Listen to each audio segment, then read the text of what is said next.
This questioner writes in and says, how is it possible that Lucy, who saw and spoke with our Blessed Mother, was given the three-part secret by her, would even consider to associate herself with the post-Vatican II popes? I have heard that the latter Lucy might have been an impostor.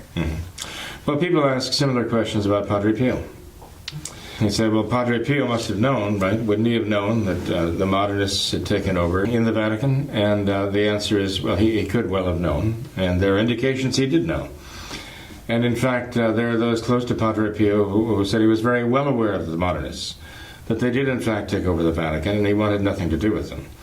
The modernists are trying to use the name of Padre Pio to endorse modernism by showing him saying the new Mass on a table facing the people and, with the gloves and so on. But the fact is, if they played the audio of that, you would hear that what he's offering is the traditional Mass.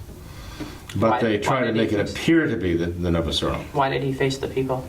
They wanted him to do that. They wanted him to do that as some kind of a concession.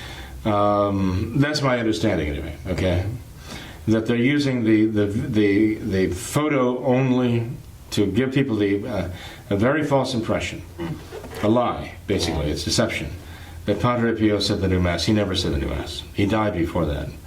The new Mass was issued, and so they try to use Lucia also, because they're trying to deal with the prestige and the credibility of these dear souls, these holy souls, to get people to think that they, the modernists, are supported by Padre Pio and Lucia.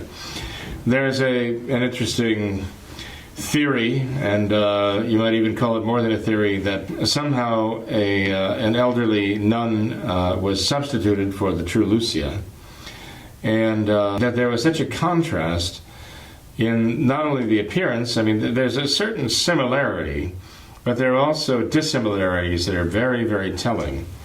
Visual similarities from pictures of the latter-day Lucia with the original Lucia, But also, even her comportment, there were people who talked about her, the latter-day Lucia, acting very silly and very kind of frivolous and childish, And that was not the case of the real Lucia that was at Fatima, the same Lucia that came through with the Dorothean sisters and so on. The modernists would not hesitate.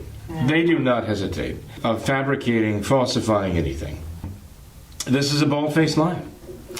And the modernists don't even believe in truth, so why do they care? So in any case, they would not hesitate to produce a Lucia just for the sake of appearances. I mean, there's such strange things about this whole episode of the latter-day Lucia at Fatima. John Paul II was going to make his last visit to Fatima before he died. And the story came out in public. It was a public story that Lucia, the Lucia of that time, asked to see John Paul II, wanted him to meet her during his last visit. And the answer was, no, I don't have time to meet with you. Wow. So right away, there are things that just seem really strange. Yeah. So not only would I not put it past the modernists to pull a stunt like that and have some, poor victim soul, with a simple soul, being convinced to play this part. But I would actually find it to be odd if they didn't do it. If they could do it, I would say they'd have every reason to do it. Sure. I don't want to give credence to all of the reports of, because there are a number of theories about Paul VI about that and so on. But in this particular case regarding Lucia, I think it is very credible.